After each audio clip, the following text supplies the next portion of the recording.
ابھی تک جو ہے اسپیکر پنجاب اسمبلی یہاں پر نہیں آئے کیونکہ انہوں نے اپنا اجلاس پنجاب اسمبلی میں طلب کر رکھا ہے, وہ اجلاس شروع کر رکھا ہے. اب یہاں پر ڈپٹی اسپیکر اجلاس کی صدارت کریں گے اور یہاں پر تمام ممبران اسمبلی پہنچیں گے. اور بتایا یہ جا رہا ہے تا 3:30 بجے سے 3:45 بجے کے دوران پنجاب اسمبلی کا اجلاس شروع ہوگا. تلاوت نعت کے فوری بعد جو ہے سردار اویس احمد لغاری جو ہے وہ بجٹ پیش کریں گے. اور اس کے حوالے سے صوبائی سب کیبنٹ کمیٹی کی جانب سے باقاعدہ نوٹیفکیشن جاری کر دیا گیا ہے سردار اویس احمد لغاری جو صوبائی وزیر خزانہ ہے کہ وہ خود آ کے تمام معاملات کو دیکھیں گے اور بجٹ دستاویزات یہاں پر پہنچائیں اور بجٹ وہ پیش کریں. یہ ضروری تھا کہ اگر پنجاب اسمبلی کے باہر سے جب اجلاس جو پیش کرنا ہو تو ان کو ہدایت جاری ہوتی ہے اور نوٹیفکیشن سردار جاری اویس لغاری بجٹ پیش کریں گے. بہت شکریہ حسن, آپ نے تفصیلات سے آگاہ کیا. پنجاب حکومت نے اسپیکر کے اختیارات محدود کر دیے. گورنر پنجاب بلیغ الرحمان نے آرڈیننس جاری کر دیا. صوبائی وزیر عطا اللہ تارڑ نے کہا ہے کہ پنجاب اسمبلی کے انتظامی امور محکمہ قانون کے ماتحت آ گئے ہیں. اجلاس کو نوٹیفائی یا ڈی نوٹیفائی کرنا سیکرٹری اسمبلی کے اختیار میں نہیں رہا. آئین میں درج ہے گورنر جب اور جہاں چاہیں اجلاس بلا سکتے ہیں.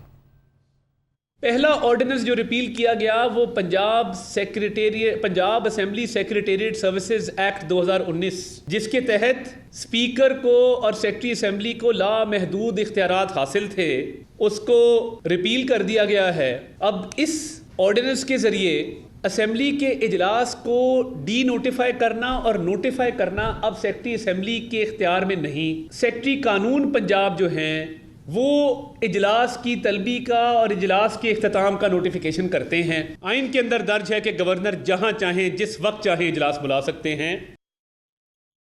پی ٹی آئی رہنما محمود الرشید نے کہا ہے کہ آرڈیننس سے پنجاب اسمبلی کی توہین کی گئی. اس عمل کی قانون میں کوئی گنجائش موجود نہیں ہے. طاقت اور دھاندلی سے حمزہ شہباز وزیر اعلیٰ بنے بیٹھے ہیں. غیر قانونی اقدامات کر کے آئین کی دھجیاں اڑائی جا رہی ہیں. پنجاب اسمبلی کی اس سے زیادہ بڑی توہین ہو نہیں سکتی کہ آپ اس طرح کی حرکتیں کریں جس کا قانون کے اندر کوئی جواز نہیں ہے, اور اس کو کنڈم کر رہے ہیں ہم سارے لوگ. اور یہ تماشا بنایا ہوا ہے انہوں نے, اور طاقت کے بل بوتے پر دھونس اور دھاندلی سے جس طرح حمزہ وزیر اعلیٰ بنا بیٹھا ہے, اسی طرح یہ غیر قانونی اقدامات اور غیر قانونی اقدامات کر کے بالکل ہی انہوں نے قانون کی دھجیاں بکھیری ہیں. اس پر ہم زبردست طریقے سے بھی کرتے ہیں اور احتجاج بھی کرتے ہیں اور کورٹس کے اندر اس کو چیک نکلتا ہے. اسلام آباد میں وفاقی وزیر اطلاعات مریم اورنگزیب پریس کانفرنس کر رہی ہیں. ہاتھوں سے لوٹا جا سکے, نیت صرف لوٹ مار کی تھی. اور یہی چیزیں جب آج آپ دیکھتے ہیں کہ جس وقت فورن فنڈنگ کی آواز آتی ہے کہ عمران خان صاحب نے فورن فنڈنگ کی جو غیر قانونی تھی, منی لانڈرنگ کی جو غیر قانونی تھی, چندے کے پیسے کی منی لانڈرنگ کی جو غیر قانونی تھی, اور وہ تمام اکاؤنٹس جن کو ڈکلیئر نہیں کیا گیا, جن کو اسٹیٹ بینک نے الیکشن کمیشن میں ڈکلیئر کیا گیا ہے, جب اس کی آواز آتی ہے الیکشن کمیشن پہ تو الیکشن کمیشن پہ حملہ کر دو اور ڈسٹریکٹ کرو. ہر وہ خبر جینڈل کو, ان کی کرتوتوں کو, ان کے اعمال کو پاکستان کی عوام کے سامنے بے نقاب کرتی ہے, تو ایک ایسا بیانیہ لے آؤ جس سے ڈسٹریکشن ہو جائے. جب فرح گوگی کی بات کرو جو عمران خان صاحب کی فرنٹ مین تھیں, پرسن تھیں جنہوں نے پنجاب کے اندر دونوں ہاتھوں سے دکان لگائی ہوئی تھی, ان کی بات کرو تو عمران خان صاحب جو ہے وہ تڑپنا شروع ہو جاتے ہیں. اس وقت ڈسٹریکٹ کرو. جس وقت بنی گالا کی کرپشن کی بات کرو جو منی گالا بنا ہوا تھا, جس وقت ایسٹ میکنگ یونٹ کی بات کرو, یہ وہ تمام شخصیات اور چہرے ہیں جو عمران خان صاحب کے فرنٹ پرسنز تھے جنہوں نے ان کے احکامات کو پورا کرتے ہوئے ملک کا, عوام کا پیسہ لوٹا. اور آج آپ دیکھ رہے ہیں کہ جب عدم اعتماد کی پوری کیمپین شروع ہوئی, جو ان کے اپنے لوگ کہہ رہے ہیں, اب جو ترجمان ان کے اپنے ہیں وہ اب کیا کہہ رہے ہیں, ہمیں 6 مہینے پہلے پتا تھا, ہمیں 8 مہینے پہلے پتا تھا, ہمیں 1 سال پہلے پتا تھا, ہمیں 4 دن پہلے پتا تھا. وہ ایک موصوف ہیں, وہ کہتے ہیں کہ ہمیں پتا تھا اس لیے ہم نے معیشت کی بارودی سرنگیں بچھائیں. مطلب ایک طرف کہہ رہے ہیں بیرون ملک سازش ہوئی ہے جس کا سلسلہ 8 مارچ کو اس مراسلے سے شروع ہوا جو امریکن سفیر نے بھیجا. دوسری طرف کہہ رہے ہیں کہ عدم اعتماد کا ہمیں 8 مہینے پہلے پتا تھا. پہلے فیصلہ تو کر لیں کہ آپ کہنا کیا چاہتے ہیں, فیصلہ تو کر لیں کہ آپ بیانیہ جھوٹا بنانا کیا چاہتے ہیں. اگر جھوٹا بیانیہ کم از کم اس کی ترتیب تو سیدھی کر لیں. اور جس وقت 8 مارچ کے بیانیے کی بات ہوتی ہے بیرون ملک سازش، پہلے تو مجھے یہ بتائیں کہ آپ کر کیا رہے تھے کہ بیرون ملک سازش کرے گا آپ کے خلاف؟ آپ تو نعرے لگا رہے تھے کہ اللہ تعالیٰ کا شکر ہے کہ جنہوں نے عدم اعتماد کی جو تحریک ہے وہ ڈال دی ہے، میں اللہ تعالیٰ کا شکر ادا کرتا ہوں، تب تو آپ یہ کہہ رہے تھے۔ اور 8 مارچ کے سفیر کے مراسلے کے بعد آپ نے 15 مارچ کو ڈونلڈ لو کو کیوں بلایا تھا امریکن سفارت خانے؟ جو ویمن ایونٹ تھا ویمنز ڈے کا، اس پہ آپ نے ان کو کی نوٹ سپیکر کیوں بلایا تھا؟ وہ تو سازش کر رہا تھا آپ کے خلاف، آپ کی حکومت کے خلاف۔ پھر آپ نے 8 مارچ سے لے کر 28 مارچ تک کیوں خاموشی رکھی؟ کیوں آپ نے وہ مراسلہ اپنی جیب سے اپنے جلسے میں نکالا؟ کیونکہ آپ کو تو 6 مہینے پہلے پتا تھا کہ آپ کے خلاف سازش ہو رہی ہے، اور آپ نے اس مراسلے کو استعمال کیا۔ اور پھر ایک امپورٹنٹ بات جو آج ڈائریکشن لے کر، گائیڈ لائن لے کر، ٹاکنگ پوائنٹس لے کر ان کے ترجمان اسد عمر صاحب اور شیری مزاری صاحبہ جو ہیں وہ نمودار ہوئی چینلز کے اوپر، تو بات یہ ہے کہ وہ تمام ڈائریکشنز عمران خان صاحب سے لے کر آئی تھیں، وہ ٹاکنگ پوائنٹس اور گائیڈ لائنز لے کر آئے تھے۔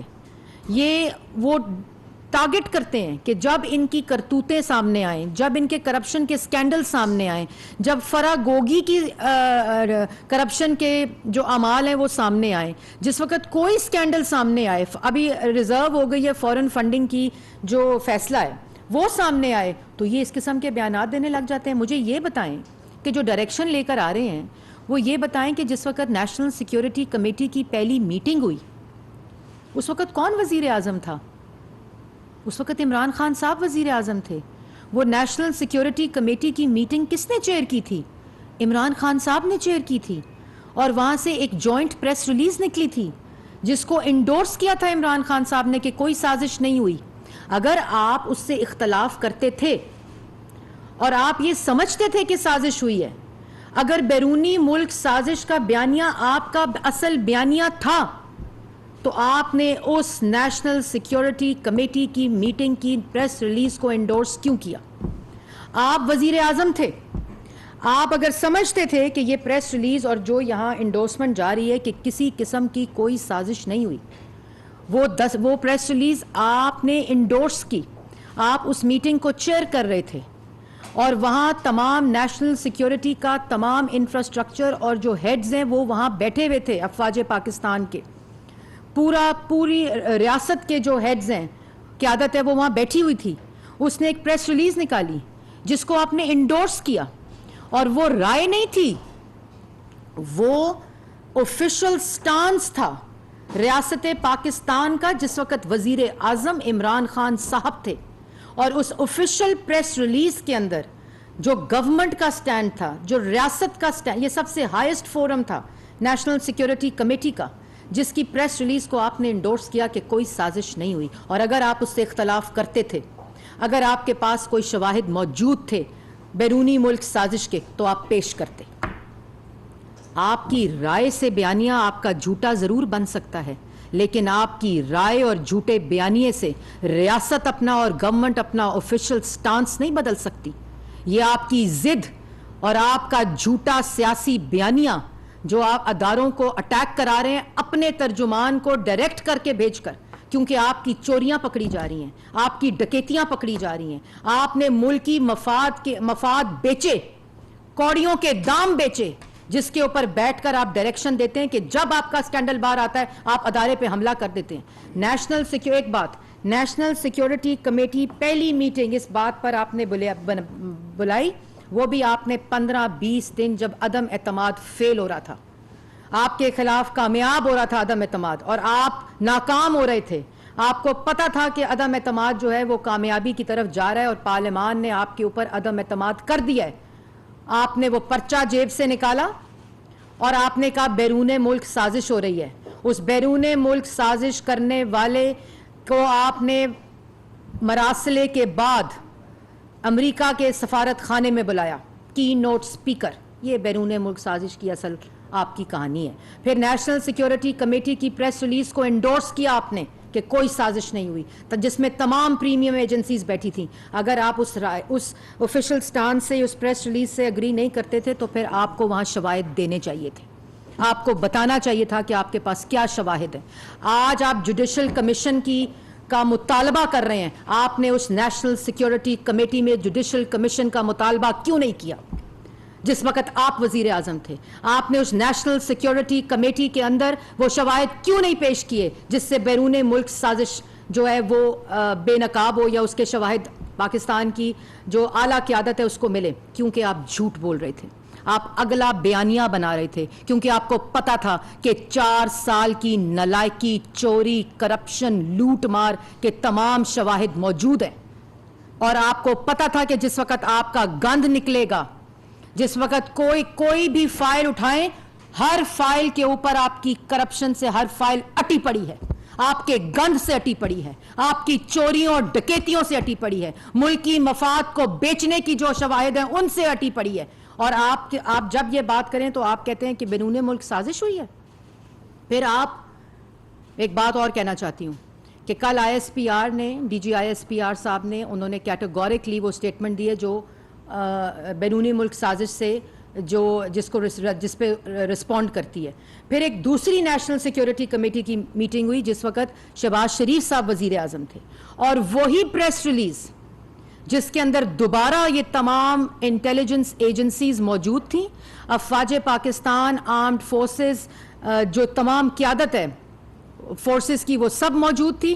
اس وقت بھی دوسری پریس ریلیز میں یہ گیا کہ کسی قسم کی کوئی سازش نہیں ہے. اور اگر آپ کے پاس تب بھی کوئی شواہد موجود تھے تو آج کی تاریخ تک کوئی ایویڈنس، کسی قسم کا ایویڈنس آپ نے پیش نہیں کیا. نہ اس نیشنل سیکیورٹی کمیٹی کی میٹنگ میں جس کو آپ چیئر کر رہے تھے، نہ اس کے بعد آج تک. جیب سے سفیر کا خط نکالنا وہ 2 سفیروں کے درمیان کی گفتگو ہے جس کو US کے اسٹیٹ ڈپارٹمنٹ نے ڈینائی کیا ہے.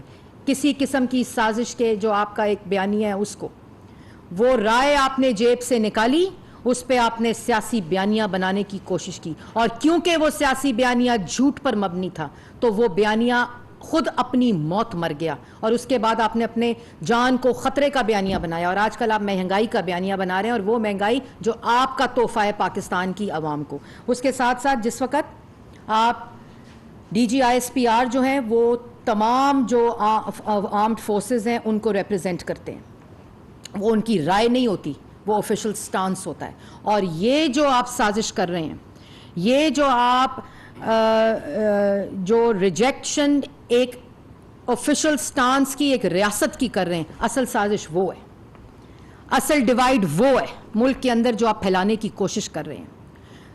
سیاسی قیادت نے، آرمڈ فورسز نے، نیشنل سیکیورٹی کمیٹی کے اندر، دونوں میٹنگز کے اندر ایک ہی سٹانس ہے کہ کوئی سازش نہیں ہوئی. اس سٹانس کو اگر آپ نے ریفیوٹ کرنا ہے، اگر وہ آپ سمجھتے ہیں کہ وہ آپ جب وزیر اعظم تھے تب بھی وہی سٹانس تھا، اور ہماری حکومت میں بھی جب نیشنل سیکیورٹی کمیٹی کی میٹنگ ہوئی تو تمام پریمیم ایجنسیز نے، تمام جو قیادت وہاں موجود تھی، ان سب نے اس کے اوپر کامنٹ کیا کہ کوئی سازش نہیں ہوئی. تو آپ نے کیوں نہیں شواہد دیے؟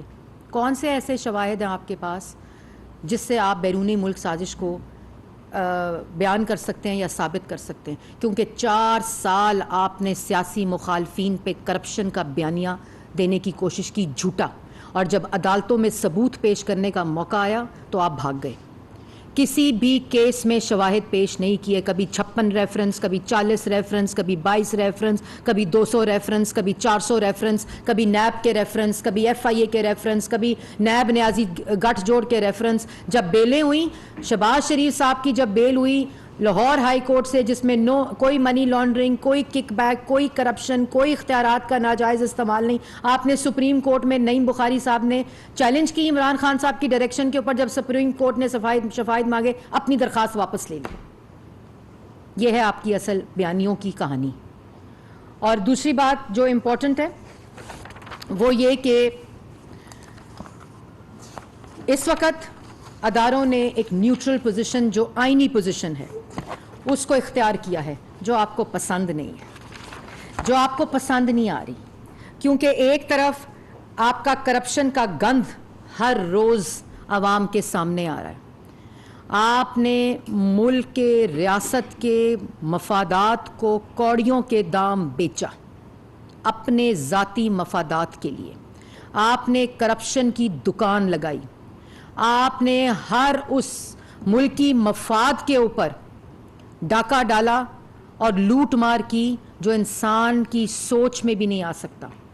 یہ جو آپ کو کل ایک سکینڈل نظر آیا ہے 50 بلین کا, جس میں ملک ریاض صاحب اور ان کی فیملی اور نیشنل کرائم ایجنسی کے درمیان ایک ڈیل تھی, آپ اس میں ٹپک پڑے. کیوں؟ کیونکہ کمیشن کھانی تھی, کیونکہ ملکی مفاد بیچنا تھا, کیونکہ اپنا شیئر لینا تھا, اپنی کمیشن لینی تھی. اور یہ آپ نے غلیظ کام کیا کہ آپ نے ریاست کے پیسے کے اوپر ڈاکہ ڈالا. اور جس منصوبے کو اٹھاؤ اس میں آپ کے چہرے فرنٹ پرسنز کے عیاں ہیں. ہر سکینڈل میں آپ کو نام عمران خان کا ملے گا, ان کی اہلیہ کا ملے گا, فرح گوگی کا چہرہ ملے گا, وہ شہزاد اکبر کا چہرہ ملے گا. یہ تمام وہ چہرے ہیں جو آپ نے رکھے ہوئے تھے اس لوٹ مار کے لیے. اور یہ کام آپ اس لیے کرتے ہیں کیونکہ آپ جب بھی یہ کوئی سکینڈل سامنے آتا ہے تو آپ اداروں کے اوپر اٹیک کر دیتے ہیں. آج کل سپریم کورٹ آپ کو کیا ریلیف دے؟ اس کنٹیمپٹ آف کورٹ کا, توہین عدالت کا نوٹس لے جو آپ نے 25 مئی کو کیا. جب سپریم کورٹ کا یہ فیصلہ آیا کہ H9 میں اپنی جلسہ کریں اور گھر چلے جائیں, آپ نے وہاں پہنچ کر سپریم کورٹ کے فیصلے کے بعد کال دی ڈی چوک جانے کی. اس کے بعد آپ نے میٹرو بسز جلائیں, اس کے بعد آپ نے درخت جلائے, اس کے بعد آپ نے انتشار پھیلانے کی کوشش کی اور ڈی چوک پہنچنے کا آپ نے, کیونکہ آپ کے پاس اتنے لوگ بھی نہیں تھے کہ آپ H9 کے اندر جلسی کر کے دکھا سکیں. ہم مانیٹر کر رہے تھے جو آپ دم دبا کے بھاگے 25 مئی کے بھگوڑے کہ عوام کو ڈی چوک کی کال دیتے رہے اور خود سینٹورس سے بھاگ گئے F8 سے. کیوں بھاگے تھے؟ جاتے ڈی چوک. آپ نے عدالت کے فیصلے کی کنٹیمپٹ کی اور عدالتوں سے کہہ رہے ہیں کہ ہمیں ریلیف دیں. پولیس کو شہید کرنے والے, اپنے گھروں سے گولیاں مار کے پولیس کو مارنے والے, شہید کرنے والے, ان کا کوٹ ساتھ دے. خونی مارچ کا اعلان کرنے والے کوٹ ساتھ دے. ڈنڈے بانٹنے والے اور اسلحہ بانٹنے والے کوٹ اس کا ساتھ دے. اور پھر یہ بیرونی ملک سازش کا بیانیہ لے آتے ہیں, گھڑنا شروع کر دیتے ہیں. اور جو آپ کا بیانیہ ہے وہ اپنی موت مر چکا ہے. اب بیانیہ جو ہے نا وہ آپ اس لیے ڈائیورٹ کرتے ہیں یہ کرائے کے ترجمانوں کو بنی گالا سے ڈائریکشن دے کر, کیونکہ آپ کے اپنے جو اعمال نامے اور کرتوتیں اور کرپشن کے سکینڈلز ہیں وہ پاکستان کی عوام کو پتہ چل رہے ہیں, جو جس کی گرفت میں آپ لوگ سارے آنے والے ہیں. اور یہ تمام چیزیں اس لیے کیونکہ وہ تمام ادارے جو آئین کے مطابق اس وقت نیوٹرل پوزیشن اٹین کر چکے ہیں, آپ روز بیٹھ کر ان کو کیا سبق دے رہے ہیں کہ آئین کی خلاف ورزی کرو. اپنی گندی گھٹیا جھوٹی سیاست کے بیانیے میں ان کو گھسیٹنے کی کوشش کر رہے ہیں اور ہم پر اٹیک کرتے ہیں. مطلب آپ یہ کہہ رہے ہیں کہ پاکستان کے جو انٹیلیجنس ایجنسیز ہیں, پاکستان کے جو پریمیم ایجنسیز ہیں, ان کو یہ پتہ ہی نہیں تھا اور ملک کے خلاف سازش ہو رہی تھی. یہ وہ سازش کا بیانیہ ہے, یہ اصل آپ کے دماغ کی سازش ہے جو آپ نے پہلے اندرونی ملک سازش کی, ملک کی معیشت کمزور کی, ملک کی خارجہ پالیسی کمزور کی, لا اینڈ آرڈر کمزور کیا, ملک کا کوئی ایسا شعبہ نہیں جو آپ نے کمزور کیا, کشمیر فروشی کی, ملک کی آپ نے بنیادوں کو ہلایا, عوام کو غریب کیا, عوام کو بھوکا کیا کہ ملک کے اندر انتشار اور انارکی پھیلے. پھر جاتے جاتے جب آپ کو پتہ چل گیا کہ عدم اعتماد کامیاب ہونے والی ہے تو آپ نے ملک کے اندر معیشت کے لیے جو بارودی سرنگیں بچھائیں, IMF کے کمزور معاہدے کیے, پاکستان کی عوام کی قسمت کو آپ نے IMF کے معاہدے کی بھینٹ چڑھایا اور کمزور بنیادوں پر کیے. یہ جو کرائے کے ترجمان ڈائریکشن لے کر آتے ہیں بنی گالا سے, وہ سارے مسترد شدہ ہیں. عمران خان نے خود ان کو وزارتوں سے نکالا ہوا ہے. کبھی کرپشن کیس کے اوپر جس شخص کو نکالا اس کا کوئی حساب نہیں کیا. دوائیوں کا سکینڈل, گیس کا سکینڈل, پیٹرولیم کا سکینڈل, آٹے کا سکینڈل, چینی کا سکینڈل, کسی بھی سکینڈل کے اندر آپ نے جو وزیر فارغ کیا اس کا کوئی حساب نہیں, کیونکہ اس کی لوٹ مار کی اسائنمنٹ مکمل ہو کر وہ گھر گئے تھے جو آپ کا مقصد تھا. اور آج جب وہ کہانیاں اور وہ داستانیں نکل رہی ہیں تو ڈائریکشن لے کر آتے ہیں کہ ڈائیورٹ کرو, میڈیا کو ڈائیورٹ کرو, اس قسم کی بات کرو اداروں پہ کہ میڈیا ڈائیورٹ ہو, حکومت پہ اس طرح کی بات کرو کیونکہ حکومت ڈائیورٹ ہونے والی نہیں ہے. ادارے نیوٹرل ہیں اور پاکستان کی حکومت اس وقت صرف اور صرف آپ کا ڈالا ہوا گند، آپ کی کرپشن کا گند، آپ کی مہنگائی کا گند، آپ کی معاشی تباہی کا گند، آپ کا بے روزگاری کا گند، اور پاکستان کی عوام کو جو آپ نے بے روزگاری اور مہنگائی کی چکی میں پیسا ہے، ہم اس کا گند صاف کر رہے ہیں. اور انشاءاللہ نہ صرف وہ گند صاف کریں گے، اکنامک سٹیبلٹی کی طرف لے کر جائیں گے ملک کو. یہ مشکل فیصلے ضرور ہیں، ہمیں اس بات کا ہم سمجھتے ہیں، وزیر اعظم یہ سوچ اور فکر رکھتے ہیں کہ عوام آج مشکل میں ہے اور اسی لیے دن رات کام کر رہے ہیں. یہی وہ وجہ ہے عوام کو ریلیف دینے کے لیے اور معاشی ڈائریکشن کو سیٹ کرنے کے لیے. اور ایسی شیطانی لوگ جو ملک کی معیشت سے کھیلتے ہیں، جو عوام کی بھوک کے ساتھ کھیلتے ہیں، عوام کے جو جذبات ہیں ان کے ساتھ کھیلتے ہیں، ملک کی سالمیت کے ساتھ کھیلتے ہیں، ریاست کے ساتھ کھیلتے ہیں، اپنے جھوٹے سیاسی بیانیے کی وجہ سے، اپنی گھٹیا سیاست کو چمکانے کے لیے، انشاءاللہ آئندہ اس کے لیے بھی کہ وہ معیشت کے ساتھ کھلواڑ نہ کریں، وہ والی بھی سمت کو سیدھی کر کے جائیں گے.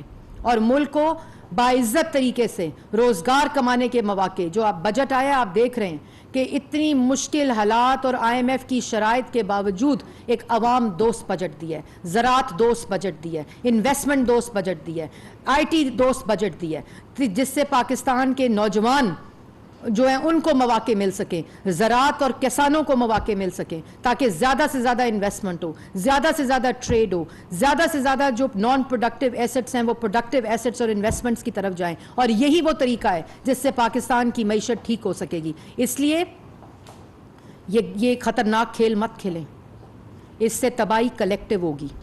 اور جو آپ انتظار کریں، ابھی تو آپ کو پارلیمان سے مسترد کیا ہے، انشاءاللہ اکتوبر 2023 کے الیکشن میں پاکستان کی عوام، جنہوں نے پاکستان کی عوام کو بھوکا کیا، بے روزگار کیا، غریب کیا، معاشی تباہی کی، کشمیر فروشی کی، دوائیوں کے اوپر پیسہ کمایا، کووڈ کے فنڈ کے اوپر پیسہ کمایا، درختوں کے اوپر پیسہ کمایا، اور عوام کی جو قومی خزانہ تھا، جو عوام کی ٹیکس پیئر منی تھی، اور ملکی مفاد کو بیچا، ان سب کا حساب اکتوبر 2023 میں دودھ کا دودھ اور پانی کا پانی ہو جائے گا. مریم صاحب یہ بتائیے گا کہ عمران خان جب وزیر اعظم تھے کافی وہ جارحانہ سیاست سے اپوزیشن کو ڈکٹیٹ کرتے تھے، اب وہ اپوزیشن میں ہیں تو اب بھی وہ حکومت اور اداروں کو ڈکٹیٹ کر رہے ہیں. آپ کی جانب سے بے شمار سکینڈلز کی تو بات کی جا رہی ہے کہ انہوں نے یہ کرپشن کی وہ کرپشن کی، لیکن ابھی تک جو عملاً ہم نے دیکھا ہے کہ کوئی کارروائی نہیں ہوئی. ابتدا میں کہا گیا کہ آئین شکنی پر آرٹیکل 6 لگے گا، پھر اس کے بعد کہا گیا کہ جو ڈی چوک میں جو کچھ ہوا اس پہ کارروائی ہوگی، FIRs کا اندراج ہوا. ابھی تک کوئی عملاً کارروائی نہیں ہوئی، تو یہ معذرت خانہ رویہ کیوں ہے؟ کیونکہ آپ کے بیانات اور آپ کا جو اختلافی بیانیہ ہے وہ اس سے میل نہیں کھاتا کہ کوئی ایکشن نہیں ہے ابھی تک. دیکھیں بات یہ ہے کہ پہلے تو آپ نے ڈکٹیٹ کرنے کی بات کی، اس پہ میں واضح یہ عمران خان صاحب کی سوچ ہے کہ وہ اس رویے کے ساتھ کسی کو ڈکٹیٹ کر سکتے ہیں. ہم بھی اپنا کام کر رہے ہیں، ہم تو ڈکٹیٹ نہیں ہو رہے. سپریم کورٹ اپنا کام کر رہی ہے، وہ بھی ڈکٹیٹ نہیں ہو رہی. اور جن کو جو نیوٹرل ادارے جو کہ پاکستان کی ریاست کے ادارے ہیں وہ بھی اپنا کام کر رہے ہیں، جو ان کا کام آئین کے مطابق ہے. اس لیے یہ صرف ان کی سوچ ہے کہ وہ ڈکٹیشن دے رہے ہیں اور آگے ڈکٹیٹ ہو رہے ہیں. ڈکٹیشن انہوں نے دے دی اپنے مافیاز اور کارٹلز کو 4 سال، جنہوں نے ان کے حکم کے اوپر عوام کو لوٹا. ڈکٹیشن صرف وہ تھی جو ان کو مل گئی. باقی یہ ہے کہ حکومت اپنا کام کر رہی ہے، ادارے اپنا کام کر رہے ہیں. انشاءاللہ ملک کو بھی آگے لے کر جائیں گے، اور وہ تمام ترقی جو 2018 میں جہاں سفر ختم ہوا تھا اسی سفر کو دوبارہ بحال کی ہے. حالات غیر معمولی ہیں، مشکل ہیں، لیکن انشاءاللہ تمام چیزوں کو اپنے راستے پر ڈال کر عوام کے پاس باعزت طریقے سے جائیں گے اور کارکردگی کا بیانیہ لے کر جائیں گے. لگتا ہے کہ جیسے فیروز صاحب کی ایک عام معافی کا اعلان کیا جا رہا ہے گورنمنٹ کی جانب سے، ذاتی جو معاملات ہوتے رہے ہیں وہ تو معافی ہو سکتی ہے، لیکن جو آئین شکنی ہے، جو قانون جو عدالتوں نے ان کو سزائیں دی ہیں، اس حوالے سے نواز شریف صاحب یا ان کی گورنمنٹ کیسے انہیں معاف کر سکتی ہے؟ دیکھیں بات یہ ہے کہ انہوں نے ایک ٹویٹ کیا اور انہوں نے یہ اپنا ایک ایکسپیرینس بھی شیئر کیا. آپ نے اگر دیکھا ہو کہ جس 4 سال جس ذاتی طور پر جو وزیر اعظم نواز شریف صاحب نے جو ان کے خلاف کیسز بنے، اقامے کے اوپر جو کیسز بنے، پینما سے سٹوری سٹارٹ ہوئی، پھر ان کی جب کلثوم نواز شریف صاحبہ اللہ تعالیٰ ان کو کروٹ کروٹ جنت نصیب کرے، جب وہ بیمار ہوئیں وہ کس قسم کی میں الفاظ بھی استعمال نہیں کر سکتی، جو پولیٹیکل بیانیہ انہوں نے بنانے کی کوشش کی اور کہا یہ پتہ نہیں سب ڈرامہ ہے، ایسے افسوسناک.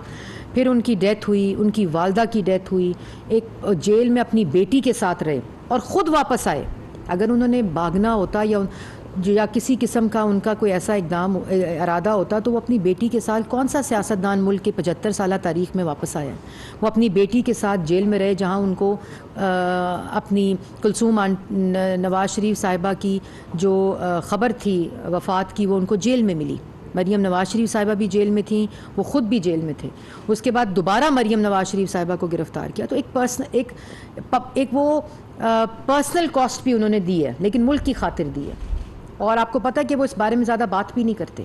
میں نے ان کو کبھی بھی پبلکلی اس پہ، کیونکہ جو انہوں نے قربانی اس ملک کے لیے دی ہے وہ بہت بڑی ہے، اور اسی کو تناظر میں انہوں نے یہ بیان دیا ہے کہ ان سے ان کے کوئی ذاتی وہ نہیں ہے، لیکن اور اگر مطلب انہوں نے اپنی ذات کو اس سے الگ کیا. باقی ملک کے اندر جو چیز ہے وہ قانون ہے، ہر چیز اس کے مطابق ہے، لیکن انہوں نے میں سمجھتی ہوں ایک ایسا بیان دیا ہے جو ایک اعلیٰ ظرفی کا بیان ہے کہ کوئی یہ نہ سمجھے کہ ان کی ذات کا کوئی مسئلہ ہے، کیونکہ اس وقت بھی ان کی حکومت اقتدار میں ہے جو مسلم لیگ نون ہے، اور یہ ان کے بیان کا سیاق و سباق تھا. جی میڈم، عمران خان صاحب صبح و شام جو ہے وہ اداروں پہ تنقید کرتے ہیں.